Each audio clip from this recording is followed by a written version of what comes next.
느헤미야 강의 10번째 시간, 느헤미야 6장 1절에서 9절 집요한 공격이라는 말씀 제목입니다. 지난 주간은 해방 80주년을 기념하는 광복절이 있었던 주간입니다.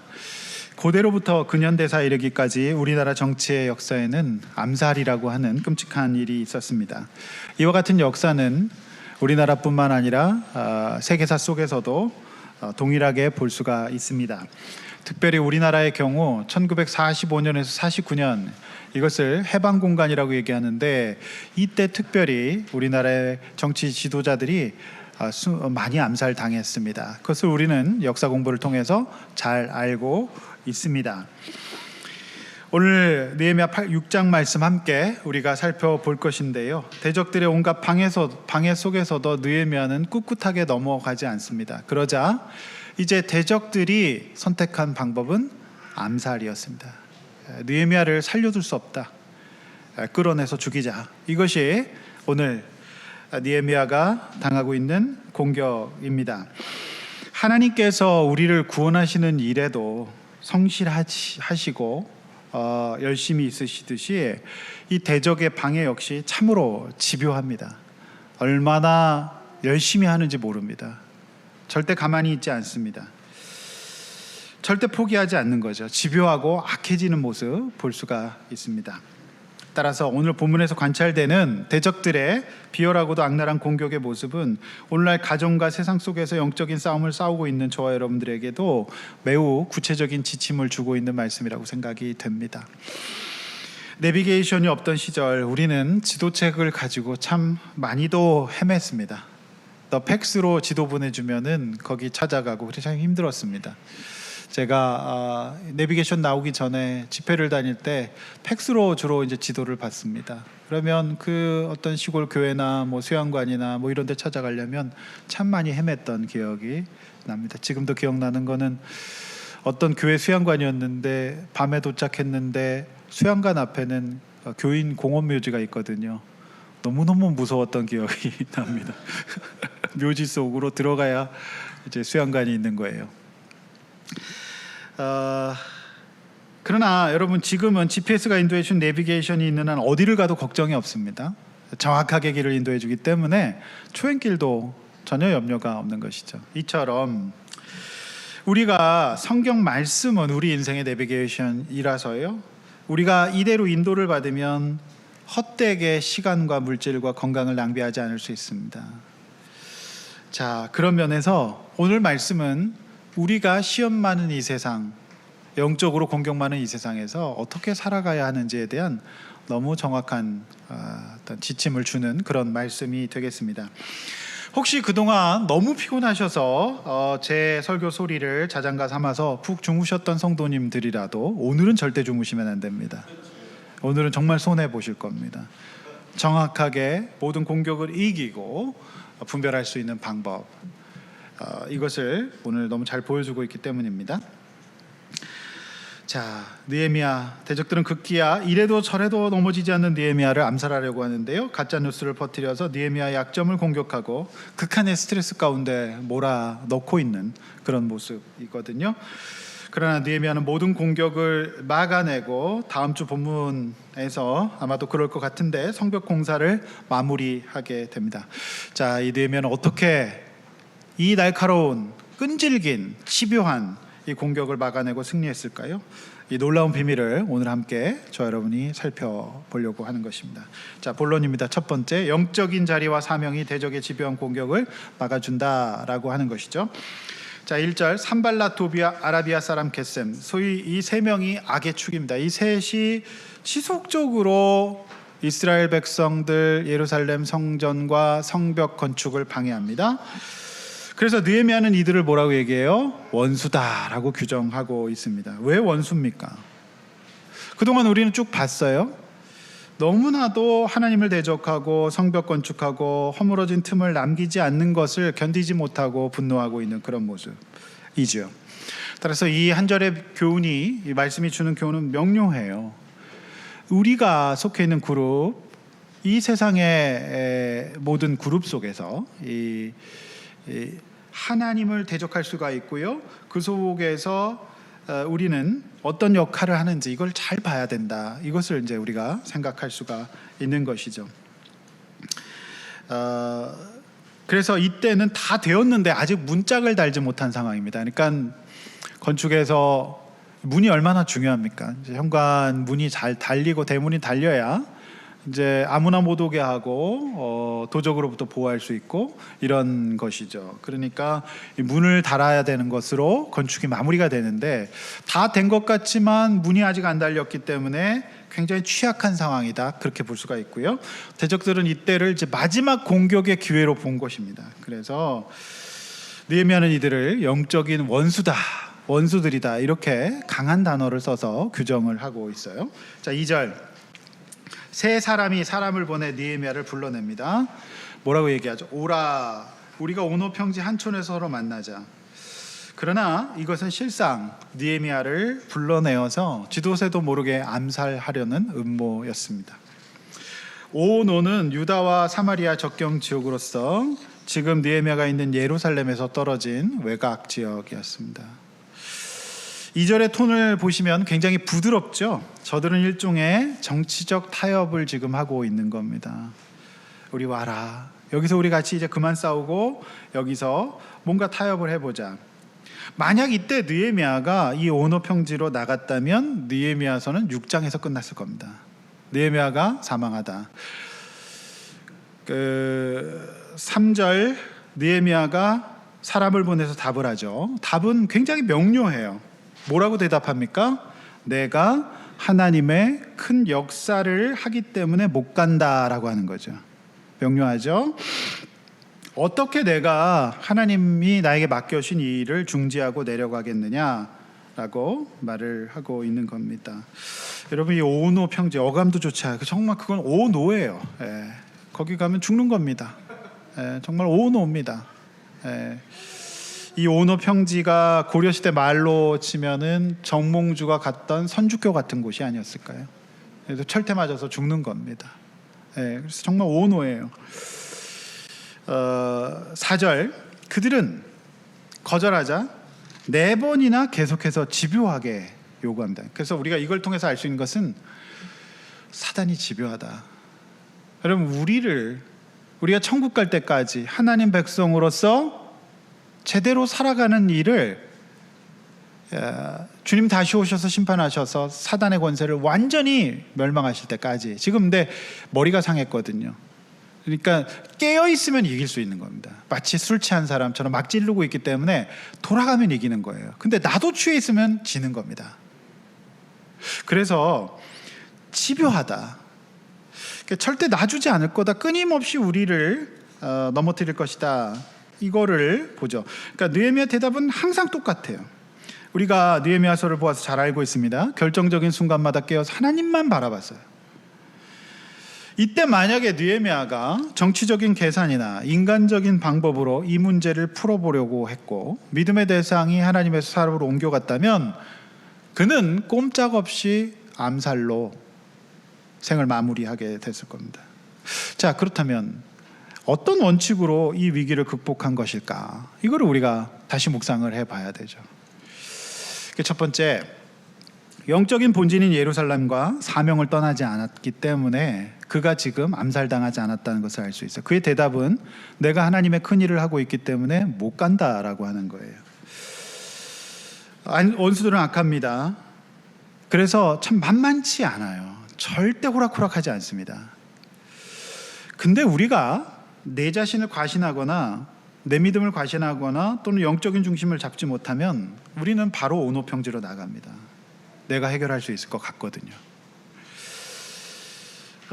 성도 여러분, 우리에게는 영적인 사명이 있어요. 그래서 우리 그리스도인들이 살아가는 세상을 또 살지 않습니까? 교회에서만 살지 않아요. 그런데 우리에겐 사실 제약이 많아요. 어떤 제약이죠? 예배 드려야 되고 또 거룩하게 살아야 되고 뭐 타협하지 않아야 되고 뭐 이런 여러 가지가 있어요. 그래서 복음 전파의 사명, 또 기도와 말씀의 사명, 이런 것들이 있어요. 그러니까 그야말로 거룩한 삶에 대한 사명이 있어요. 어떻게 보면은 이것이 우리에게 뭔가 발목을 잡는 느낌이 들 수도 있습니다. 제약이 많아요. 마음 편히 어디 잘 갈 수도 없습니다. 그렇지 않습니까? 그런데 느헤미야처럼 이 하나님의 큰 역사에 대한 사명이 없었다면 느헤미야는 어떻게 됐을까요? 그는 암살 끝나는 겁니다. 그래서 여러분, 저는 그렇게 생각합니다. 우리가 이 영적인 일 때문에, 영적인 우리가 하나님 앞에 신앙생활 때문에 현실적인 지장이 생길 수 있지만 오히려 그것이 우리의 영적인 사명이 우리의 삶을 지켜줄 틀이 될 것이다 믿으시기를 바랍니다. 정말 그거 믿어야 합니다. 제가 오랫동안 목회하고 또 여러분들을 대하면서 이 틀이 없는 분들은 무너집니다. 앞으로 벌어서 뒤로 잃게 됩니다. 그래서 우리가 있어야 될 곳, 그리고 우리가 해야 될 일, 이런 영적인 사명들, 그냥 성도라고 하는 사명 자체가 정말 우리를 보호해 줄 것입니다. 정말 믿으셔야 합니다. 이거를 사단은 넘어뜨려요. 그래서 오라는 겁니다. 온오평지로. 두 번째, 똑같은 말씀과 믿음을 유지해야 된다. 자, 4절 말씀은 굉장히 집요하고 끈질기고 섬찟할 정도예요. 4번이나 느헤미야에게 사람을 보내옵니다. 포기하지 않는 겁니다. 그러니까 저들도 일관성이 있어요. 넘어뜨리려고 하는 일관성이에요. 그런데 느헤미야는 여기에 뭘로 대응합니까? 나는 똑같이 대답했다라고 기록하고 있죠. 그렇지 않습니까? 성경 보고 계시죠? 똑같이 대답하는 겁니다. 나는 하나님의 큰 일을 해야 되고 내가 이 일을 멈출 수 없다. 일관성 문제입니다. 따라서 영적인 일관성 문제는 저와 여러분의 구원과 신앙생활에 매우 중요한 필수적인 요소다라는 겁니다. 이거는 영적인 문제뿐만이 아닙니다. 자녀 양육, 사회생활, 부부생활, 모든 면에 있어서 이 일관성은 매우 중요한 이슈가 될 겁니다. 그러니까 이 일관성 문제가 허물어지면서 우리는 구원, 우리 삶의 어떤 원칙과 규칙들이 무너질 수밖에 없다라고 하는 거죠. 그러니까 상황과 조건에 따라서 움직이는 믿음은 반드시 사단의 공격을 받고 무너질 가능성이 많고 이 문제를 흔들 것입니다. 똑같은 대답, 이것이 사단의 집요하고 똑같은 청을 이기는 방법입니다. 거기에 하면 바로 암살로 끝나는 거잖아요. 여러분, 일관성 문제는 우리의 자녀 양육, 사회생활, 또 대인관계 모든 면에서 매우 중요한 문제입니다. 그래서 이 문제를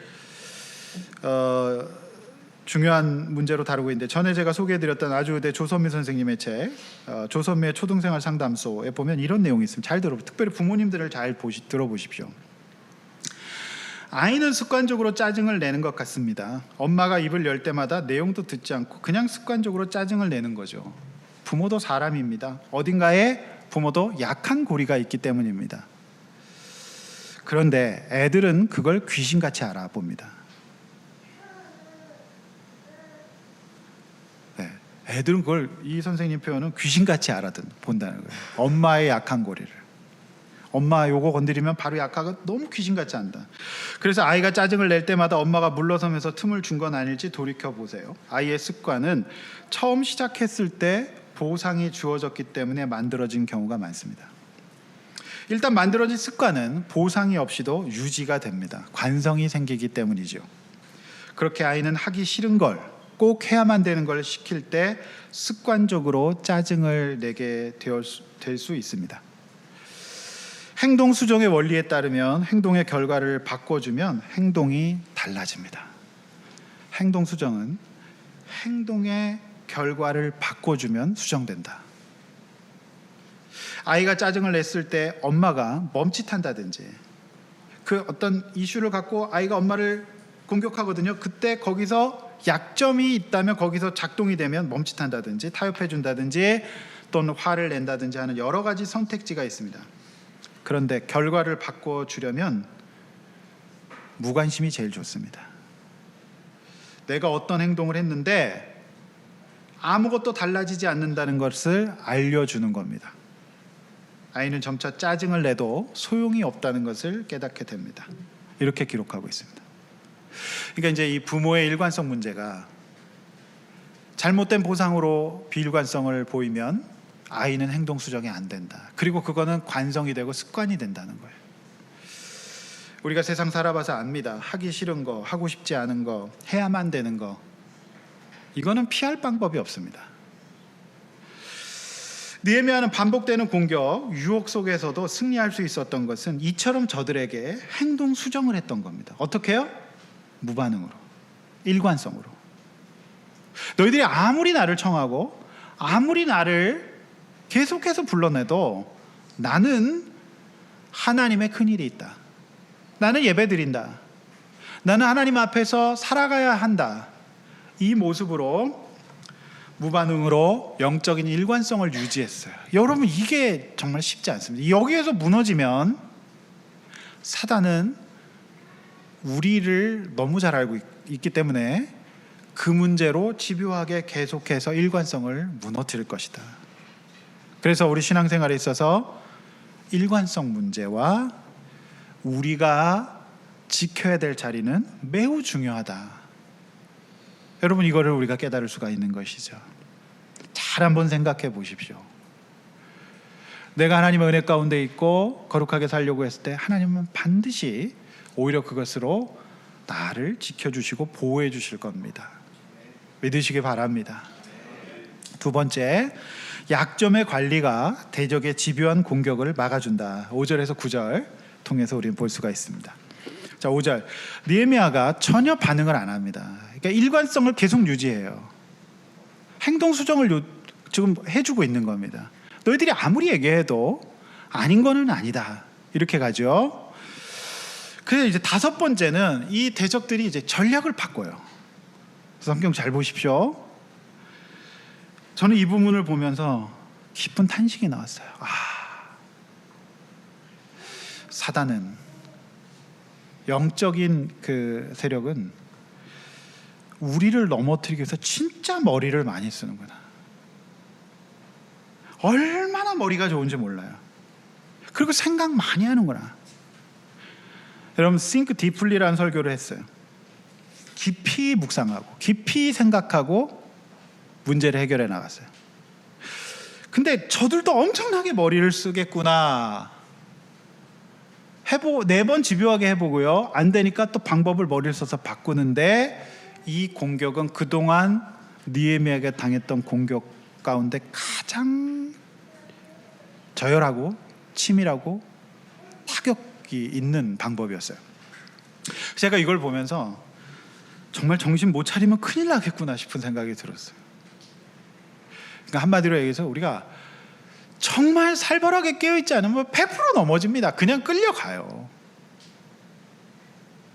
한국 교회 성도들 가운데에서 이 느헤미야처럼 승리할 수 있는 사람 얼마나 될까요? 너무 머리가 좋단 말입니다. 사단도 새로운 방법으로, 그리고 나를 완벽하게 넘어질 수. 그러니까 이게 믿음이라는 실력이 없으면 우리 인생은 실패할 수밖에 없어요. 그게 없으면 실패한단 말입니다. 우리는 연일 뉴스 속에서 정말 성공한 사람들이 결정적인 순간에 넘어지는 경우를 너무 많이 보잖아요. 이거 정말 정신 잠깐 못 차리면 큰일 납니다. 그러니까 거의 넘어지겠구나 싶은 생각이 드니까요. 제가 얼마나 탄식이 나오고 기도가 되는지 몰라요. 성도 여러분, 대적은 정말 만만치 않아요. 절대 우리가 마음 놓을 수 없습니다. 이 다섯 번째 전략은 한마디로 가짜뉴스 전략이었어요. 가짜뉴스. 오래된 방법입니다. 이 5절 보시면 이들이 사람을 보내서 편지, 그러니까 공문을 보냅니다. 자, 일종의 공문, 문건입니다. 문건을 보냅니다. 그런데 이 문건이 봉인이 안 되어 있습니다. 5절 보시면 특이하죠. 그냥 메신저에게 그냥 쓱 들려 보낸 거예요. 문건을 봉인하지 않고 열어가지고. 그러면 이 얘기는 뭡니까? 말은 안 해요. 이거 그 문건의 내용을 퍼뜨려라 말은 안 하는데 문건 봉인을 안 해요. 그러면 전달하는 직원이 보겠습니까? 안 보겠습니까? 보죠. 여러분, 그 영화가 있어요. 그 하정우 씨가 출연한 영화 중에서 하정우 씨가 검사로 나오는데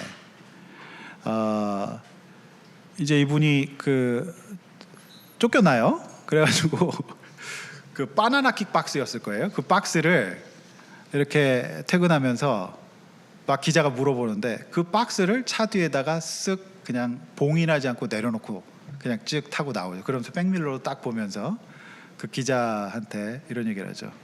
받아쓰기나 잘해 이 새끼야. 딱 그러면서 나옵니다. 영화 대사입니다. 제가 욕한 게 아니라. 그러니까 봉인하지 않고 그 내용을 푸는 거예요. 그래서 이제 난리가 나고 이제 서울의 봄이 오게 되는 상황이죠. 그러니까 여러분 고대 학자들에 따르면 고대 문서는 밀랍 처리를 해서 절대로 열어보지 못하게 합니다. 그래서 이 국법으로 이걸 열어보면 고대 시대에는 사형이었다고 합니다. 근데 이 산발랏 도비아 겟셈이 봉인을 하지 않고 보낸 거예요. 그러니까 이 메신저 한 사람, 이 전달한 직원 한 사람의 말이 놀랍게도 삽시간에 예루살렘과 이방 땅 전역으로 퍼져갑니다. 저는 이 상황을 오늘날 중고등학교 교실에서 많이 봅니다. 그러니까 오늘 아이들 학교를 딱 갔는데 분위기가 이상해. 나만 모르고 다 아는 것 같아. 여러분 전교로 퍼지는데도 얼마 안 걸립니다. 누가 툭 던지는 거거든요. 그래서 난리가 나는 경우 전 정말 많이 보는데 한 사람의 말의 능력, 그 입소문이라는 게 이렇게 무서운 겁니다. 여러분 제가 이제 지난 주간에 저 가족들과 함께 이제 뭐 축하할 일이 갔었어요. 근데 양지 산 속에 완전히 간판도 없고 진입로도 제대로 갖춰지지 않는 커피 잘하는 집이 있어요. 거기 이제 양지에서 목회하시는 목사님이 저를 거기 데리고 가주셔서 제가 한번 가봤는데 커피가 진짜 맛있습니다. 근데 너무 신기한 게 진입하기도 어렵고 찾기도 어렵고 간판도 없는데 거기에 차들이 줄줄이 계속 와요. 자리가 없을 정도입니다. 그러니까 제가 그걸 보면서 입소문이라는 게 이렇게 무섭다. 그 산속에 아무것도 간판도 제대로 없는데 사람들이 오죠. 그러니까 이제 좋은 소문도 그렇게 퍼지지만 이런 소문도 이렇게 빨리 퍼진다. 그거를 우리는 알 수가 있는 거죠. 자, 6절 그 문서의 내용이 나옵니다. 도대체 이제 그 문서의 내용, 가짜뉴스 내용은 뭐였을까? 여기서 이제 가스무라는 사람이 나오죠. 가스무, 동그라미 치시면 가스무 누굴까요? 새로운 사람 아닙니다. 가스무는 겟셈의 아랍식 이름이에요. 그러니까 이게 여러분 악플 달 때 실명으로 달기 그러니까 새로운 무슨 이름 적어서 이렇게 다는 거, 그런 거 똑같은 겁니다. 겟셈이 오늘도 이제 작동하고 있는 거예요. 정말 최악의 어떻게 보면은 그 가짜 뉴스라고 하는 게 저는 이제 사실은 그 스탠포드 학장이 이 사람 나왔다 그러는데도 계속 안 나왔다고 그러는 거죠. 그 누구죠? 그 사람? 타블로. 진실을 요구한다 그러면서 아니 그 학교에서 나왔다고 인정을 해주는데도 아니라는 거죠. 그래서 그분이 고통을 많이 당하신 것 같아요. 이게 그렇게 무서운 겁니다. 그러니까 이렇게 이름을 바꿔서 달고요. 내용은 느헤미야가 유다 사람들과 함께 페르시아 제국에 대항하고 반란을 일으키기 위해 성벽을 건축하고 나아가 느헤미야 자신이 왕이 되려 한다는 구약 최악의 가짜 뉴스였습니다. 전혀 그런 거 아니었거든요. 7절 다른 내용은 더 악합니다. 느헤미야가 이미 예루살렘에 선지자를 세워 자신이 유다 왕이라는 정통성을 부여하고 있다. 그리고 이게 중요한데요. 이 말이 왕에게 들렸다. 없는 사실을 이 말이 왕에게 들렸다. 참 이게 너무 치열한 그 공격인 게 뭐라고 얘기하죠? 더 큰 문제가 일어나기 전에 오노평지로 나와라. 이제 이 지경인데 나와라. 우리가 이 문제를 함께 풀어보자. 이렇게 불러냅니다. 사람이 어디까지 악해질 수 있는지, 사단이 얼마나 교묘하게 머리를 쓰고 우리를 넘어뜨리려고 하는지 소름 끼치는 말씀입니다. 그런데 저는 이 말씀 묵상하면서 이런 일은 의외로 우리 삶 속에 아주 깊숙이 들어와 있습니다. 우리를 넘어뜨리는 방법이거든요. 우리 신앙생활을 막는 방법이거든요. 성도 여러분, 이렇게 생각해 보십시다. 우리가 만약에 여러분이 이 상황에 느헤미야라면 어떻겠습니까? 우리 느헤미야 쭉 봤어요. 내부 문제 해결하고, 안 해도 되는 수상궁에서 정말로 부자로 잘 살았던 이 사람이 고생을 해서 여기까지 왔고, 자신의 권능 다 내려놓고 자기 돈 써가면서 지금 일을 하고 있는 거예요. 그런데 상황이 이렇게 흘러갑니다. 여러분이 느헤미야라면 어떡하겠습니까? 잘 생각해 보세요. 이걸 남 얘기로 보지 마십시오. 여러분이 느헤미야라면 어떻게 하겠습니까? 그러니까 이 5번째 전략은 정말 치밀하고 소름 끼칠 정도입니다. 악합니다. 못됐습니다. 그러니까 이 전략과 전술을 근데 우리가 분석하면 대안이 나오기 때문에 우리가 이런 공격을 당했을 때 어떻게 해야 되는지, 그러니까 이 사단의 전략, 이 원수들의 전략의 핵심은 오늘 본문 속에서 이 구조가 너무 잘 드러나 있기 때문에 우리의 인생 가운데 찾아오는 이런 일들을 어떻게 막아내고 승리할 것인가, 내 구원을 유지하고 하나님께서 나에게 주시고자 하는 복을 지키는 방법은 무엇일까가 나와 있기 때문에 오늘 본문은 소중하고, 저 여러분들 오늘 이 말씀은 진짜로 잘 들으셔야 된다. 주무시면 안 된다는 겁니다. 자, 저는 분석해 보면 2가지, 오늘 본문이 얘기해 주는 2가지인데요. 첫 번째, 한 사람으로 인해 시작된 다수의 대중에 확인되지 않은 말과 여론을 동원한다라고 하는 겁니다. 한마디로 얘기해서 나는 혼자고 다수가 그렇게 본다는 여론을 의식하게 돼요. 한마디로 얘기해서 자꾸 다른 사람 시선을 의식하게 되는 문제. 이 문제가 저 여러분의 구원을 막는 문제일 수 있다. 넘어뜨릴 수 있는 문제일 수 있다라는 겁니다.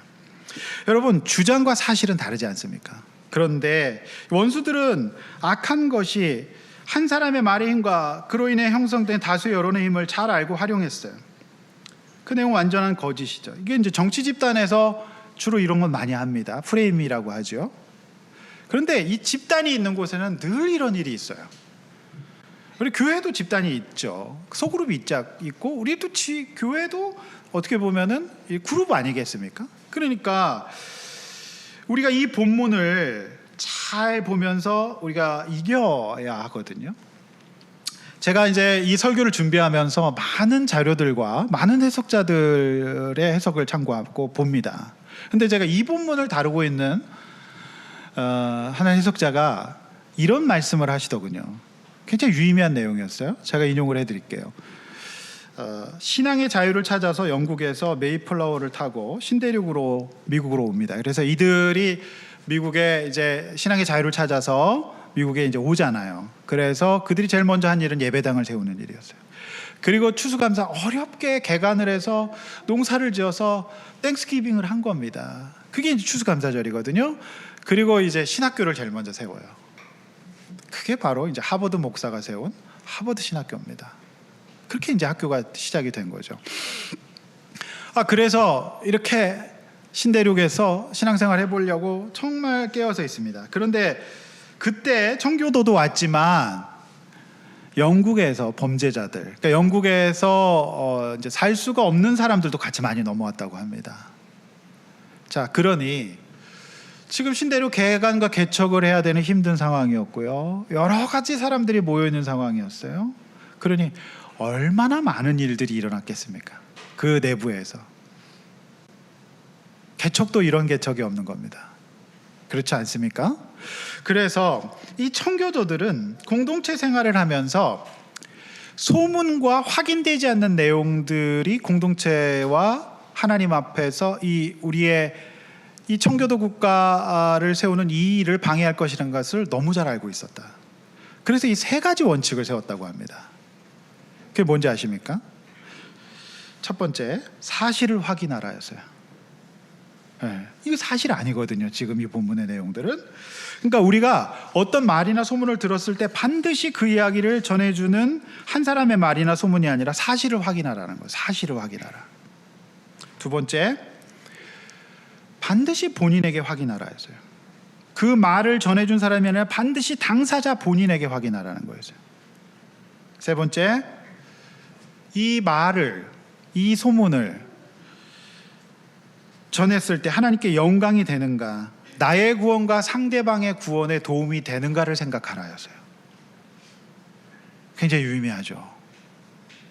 그러니까 첫 번째, 두 번째를 해야 되고요. 그런데 지금 이 본문의 상황은 봉인되지 않는 거짓 문서를 보고 예루살렘과 사마리아 이 유대 땅 전체 사람들이 다 그렇게 믿고 있는 상황이에요. 사실에 대한 질문을 하지 않잖아요. 아무도 느헤미야에게 물어보지 않습니다. 그렇지 않습니까? 그러니 이 일을 통해서 공동체를 지켜나갔다라고 하는 거예요. 여러분, 지금 미국에 대한 평가가 달라지지만 1620년 메이플라워를 타고 대서양을 건너온 청교들에 의해서 시작된 그 나라는 사실 위대했어요. 네. 그래서 하나님께서 복 주신 거죠.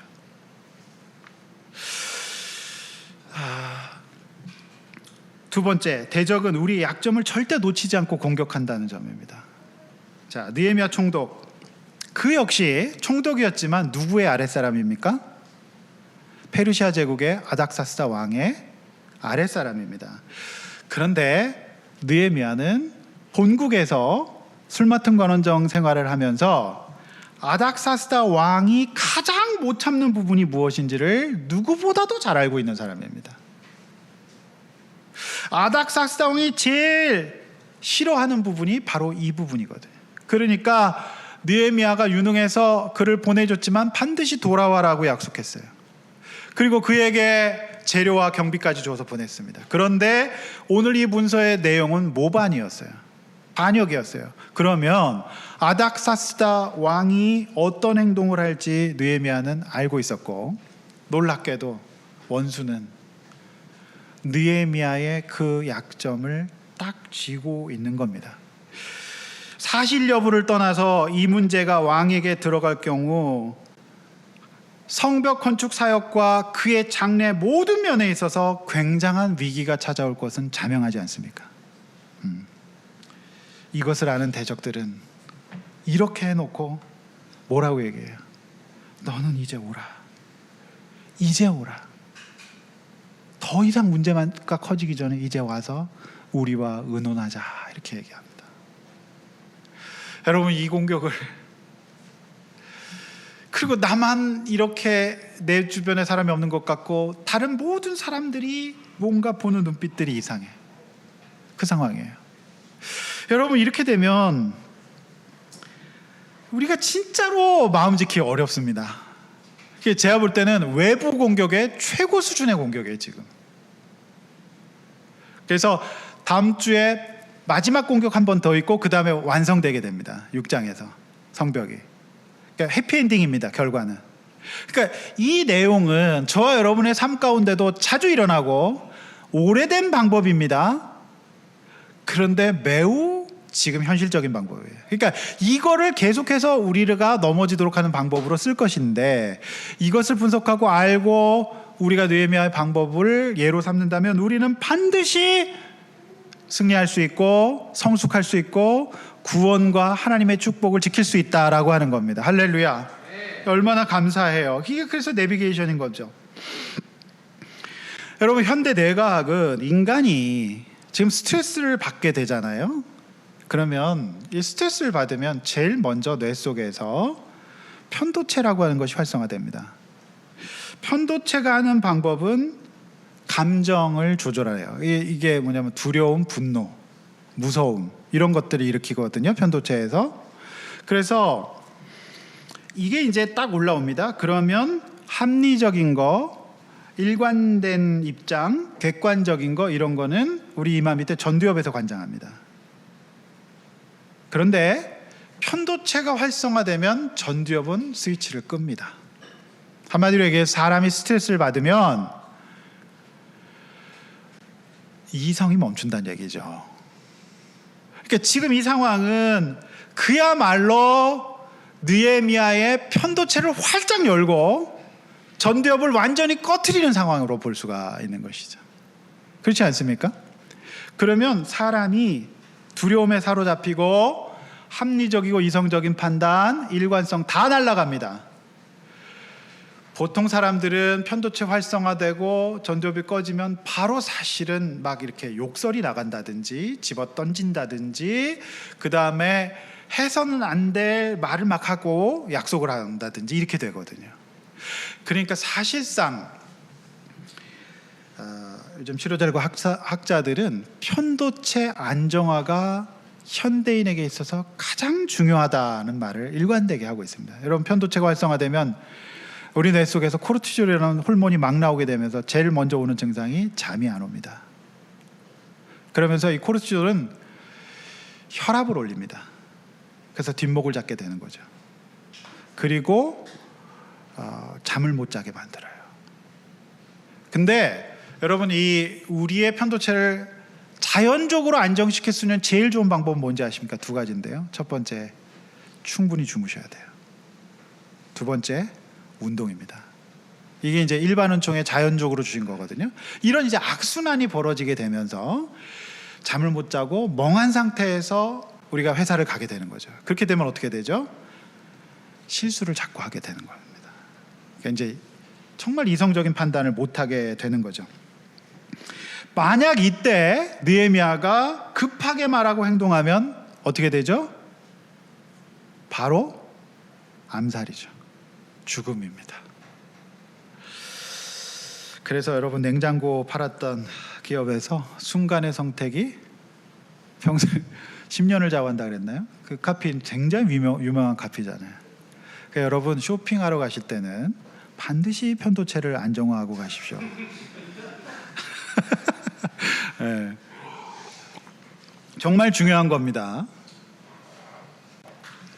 성도 여러분, 제가 드리고 싶은 말씀이 이거죠. 사단은 우리의 가장 취약한 약점을 건드릴 겁니다. 이 약점이 뭐냐면 치료적으로는 무의식이라고 할 수 있어요. 그러니까 지난날의 나의 삶과 경험과 상처들을 파고드는 거죠. 그러니까 느헤미야가 포로 3세로서 거기까지 가면서 얼마나 두려운 장면을 많이 봤겠습니까? 한순간에. 그러니까 성도는 영과 육의 구원을 지키기 위해서 저와 여러분들의 정말 이 구원을 지키기 위해서 신앙생활은 교양일 수가 없는 거예요. 이거를 지키는 길은 내가 가장 취약한 정서적, 영적, 육체적 약점이 무엇인지를 파악하고 언제나 위기와 스트레스 상황에서 그 점이 나를 압도하지 않도록 관리해야 됩니다. 지금 느헤미야는 지금 그 관리를 하고 있었던 거예요. 느헤미야의 약점을 잘 알고 그걸 공격하니까 그거를 잘 관리하고 있는 겁니다. 더 구체적으로 말씀드리면 이런 겁니다. 열등감, 상처, 두려움, 억울함인 겁니다. 또는 교만, 명예, 자기의 인정욕구, 성공 또는 물질, 이런 것들이 우리의 약점으로 작동할 수 있습니다. 느헤미야는 바로 이런 자신의 약점을 하나님 앞에서 관리하는 방법으로 끊임없이 자극되고 억울하고 답답한 상황 속에서 그는 그 약점들을 관리해냄으로써 5번째 치열한 공격을 막아냅니다. 8절, 느헤미야는 일관되게 저들의 공격에 일관성을 유지하고 뭐라고 얘기합니까? 그런 일은 없다. 그들이 지어낸 것이다 라면서 오노평지로 나가지 않습니다. 무반응합니다. 9절 놀랍습니다. 9절을 한번 같이 읽어볼게요. 9절 시작. 그들의 손이 피곤하여 역사를 중지하고 이루지 못하리라 함이라. 이제 내 손을 힘있게 하옵소서 하였노라. 네, 여러분 여기서 두렵게 하고자의 동그라미 치시고 손에 동그라미 치십시오. 여러분, 마지막 구절인데 저는 이 공격의 본질이 오늘 본문 가운데 드러나 있다고 봅니다. 여러분, 느헤미야가 꿰뚫은 원수들의 공격의 본질은 나를 두렵게 하는 것이라는 것을 알았어요. 여러분, 두려움이 바로 편도체와 관련이 있습니다. 두렵게 되면 분노가 일어납니다. 두렵게 되면 급하게 됩니다. 이게 원래 인간이 이 짐승이나 맹수가 찾아오면 전두엽을 끕니다. 그리고 편도체가 활성화되면서 두려워요. 그러면 빨리 도망가야 되거든요. 그러면서 코르티졸이 나와서 혈액을 다리 근육으로 쫙쫙 보내줍니다. 도망갈 준비를 하게 되는 거죠. 그런데 여기서 전두엽을 켜놓고 그 짐승과 한번 대화를 해보고 문자를 한번 통화를 해보고 한번 달래보고 그러면은 먹히는 겁니다. 곰을 만났을 때가 그 상황이죠. 그러니까 여러분, 마지막 시대에 많은 치료자들과 또 저 같은 목회자들이 보는 성도의 가장 연약한 약점, 이 현대인의 가장 연약한 약점은 아마도 두려움일 겁니다.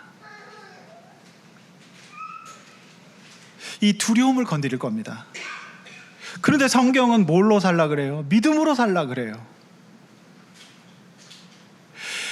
여러분, 두려움을 건드릴 겁니다. 두려움이 건드려지면 사람은 우울해지고요, 합리적 이성 판단을 못해요. 너무 두려우니까 인위적으로 전두엽을 꺼트리는 방법이 뭔지 아십니까?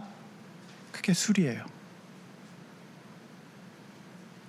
그 두려움을 건드려서 우리를 격동시킬 겁니다. 그래서 현대의 가장 큰 이슈는 지금 공황입니다. 그리고 두려움, 우울이에요. 성도 여러분, 나를 두렵게 합니다. 그런데 우리 성경은 하나님을 믿으라고 말하고 있습니다. 여러분, 우리가 요즘 스가랴서를 묵상하고 있습니다. 스가랴서 이스라엘 백성들은 힘이 없어요. 그래서 대적들이 계속 두렵게 해요. 근데 하나님 뭐라고 말씀하십니까? 아니다, 내가 너희에게 은총의 지팡이와 너희와 함께하는 연합의 지팡이를 줄 것이다. 그리고 내가 너희와 함께하겠다. 너희가 마치 금강석 같을지라도, 다이아몬드 같이 딱딱할지라도 내가 너희를 사랑하고 품고 믿음으로 너희의 회복을 외치리라 약속하십니다. 여러분, 그래서 우리는 믿음이 없으면 하나님 앞에서 나의 두려움이라고 하는, 나의 상처라고 하는 약점을 관리하지 않으면 100% 넘어집니다.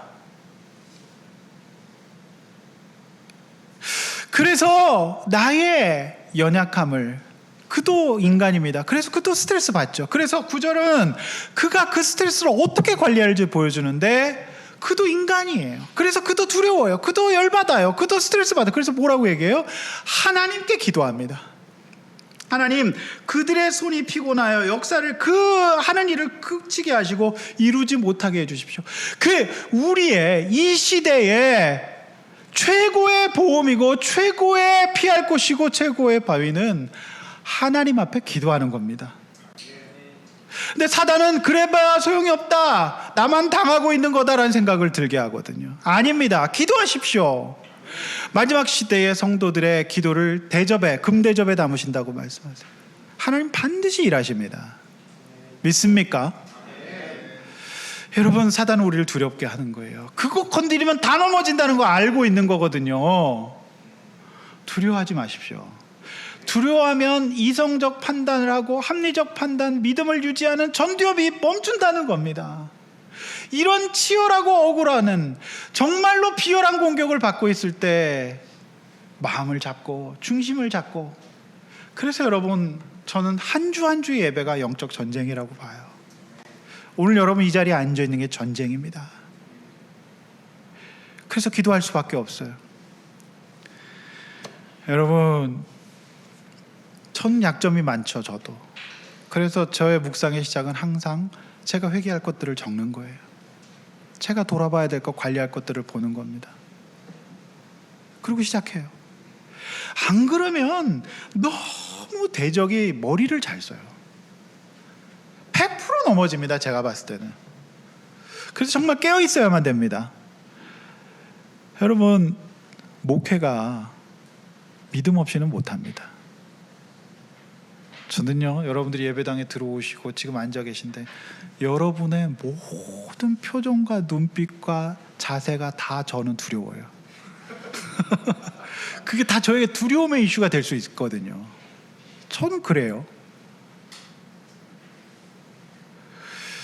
그럴 때마다 저는 어떻게 하는지 아십니까?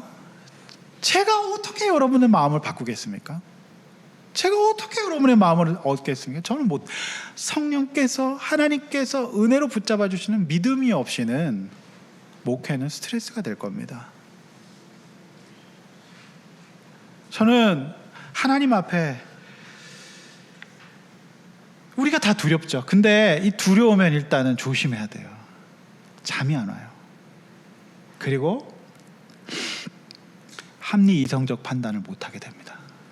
실수하게 돼요. 온오평지로 가게 되는 거죠. 그러면 우리에게 주어주신 복들을 다 잊어버리는 거죠. 정말 그렇습니다. 성도 여러분, 그래서 이 느헤미야가 저의 손을 힘있게 해주세요라고 얘기하죠. 이 저의 손을 힘있게 해주세요, 어떻게 해석하십니까? 그럼 우리가 적용으로 이제 악력길 하나씩 사서 계속 운전할 때마다 계속 이렇게 하는 게 그걸까요? 아닙니다. 제가 수요일 날 손을 강하게 해주십시오의 성도의 의미가 뭔지를 보여드려서 다시 한번 보여드릴게요. 띄워주세요. 이겁니다. 여러분, 손 이렇게 펴보세요. 자, 첫 번째 하나씩 점습니다. 묵상, 암송, 공부, 읽기, 듣기. 여러분, 이게 손을 강하게 하는 겁니다. 영적인 의미로. 악력게 하라는 얘기가 아닙니다. 여러분, 하나님 말씀 묵상해야만 깨어 있을 수 있어요. 그래서 동행 묵상 계속 올려드리는 거예요. 저도 힘들어요. 그리고 전하십시오. 그 다음에 말씀을 계속 외우셔야 돼요. 그 다음에 뭐합니까? 나를 공부해야 돼요. 내 약점이 무엇인가? 내가 이게 건드려지면 나는 못 참고 바로 뛰쳐나가는데 이 부분을 관리해야 되겠다. 이것 때문에 내가 넘어지는구나. 공부하셔야 돼요. 그래서 저는 정말 초등학생 부모님은 조선미의 초등생활연구소 꼭 읽으세요. 아니, 그 책도 안 읽으시고 어떻게 초등부모로 하시려고 그러세요? 읽으셔야 돼요. 그리고 읽기, 말씀 읽으셔야 되고, 그 다음에 듣기, 굉장히 중요한 기능인데 여러분, 영적인 사람의 권면을 들으십시오. 제발. 그래서 이게 바로 손을 강하게 하는 거거든요. 이렇게 하면 승리할 수 있습니다. 여러분의 약점은 무엇입니까? 그걸 사단은 정말 파고들어서 여러분들을 예루살렘에서 끌어낼 겁니다. 너무 끔찍하지 않습니까? 이 내용이. 성도 여러분, 말씀을 맺습니다. 대적이 공격이 치열할 겁니다. 마지막 시대이기 때문에. 그래서 여러분의 약점을 관리하십시오. 그리고 우리 예배의 사명, 기도의 사명, 주어진 사명들을 감당하시길 바랍니다. 그것이 여러분들을 정말 지켜줄 겁니다. 할렐루야. 전 정말 많이 봤어요. 앞으로 벌어서 뒤로 잃는 거 많이 봤거든요. 나는 온오평지 감당할 수가 없는 사람이라는 것을 인정하셔야 됩니다. 지키십시오. 그리고 뭔가 할 일이 있다면 그 일에 멈추지 마십시오. 이것이 집요한 공격을 막아내고 나의 생명과 나의 가족과 나의 물질과 내 인생을 영육간의 구원을 완성하고 정말로 하나님의 축복을 얻을 수 있을 겁니다. 우리의 인생이라는 게요, 더 많은 것을 얻을 생각하지 마시고 나에게 주어진 것을 관리하십시오. 그렇지 않습니까? 여러분, 오늘 말씀 잘 붙드시고 한 주간 동안 승리해 봅시다. 시간에 찬양하고 기도하시겠습니다. 주가 보이신 생명의 길, 주님과 함께 내가 주어진 삶을 오늘부터 다시 시작합니다. 믿음으로 고백하고 나아가겠습니다. 주가 보이신 생명의 길. 여러분, 사단은 여러분의 약점을 너무 잘 알고 있습니다. 그것 건드리면 얘는 정신 못 차릴 거야. 다 알고 있습니다. 그거 반드시 관리하셔야 됩니다. 들여다보셔야 됩니다. 애써 무지하지 마십시오. 하나님 앞에 기도합시다. 하나님, 내가 이런 약점이 있습니다. 최고의 스트레스 받는 방법을 알고 있습니다. 아버지, 그럴 때마다 승리하게 해주시고 관리하게 해주셔서 하나님 아버지, 내게 주신 삶을 소중하게 여기고 주님 복된 축복의 길 떠나지 않고 하나님 은혜 가운데 승리하고 성장하게 해달라고, 믿음으로 살게 해달라고 주여 한번 외쳐 이 시간에 각자의 스트레스를 주님께 맡깁시다. 주여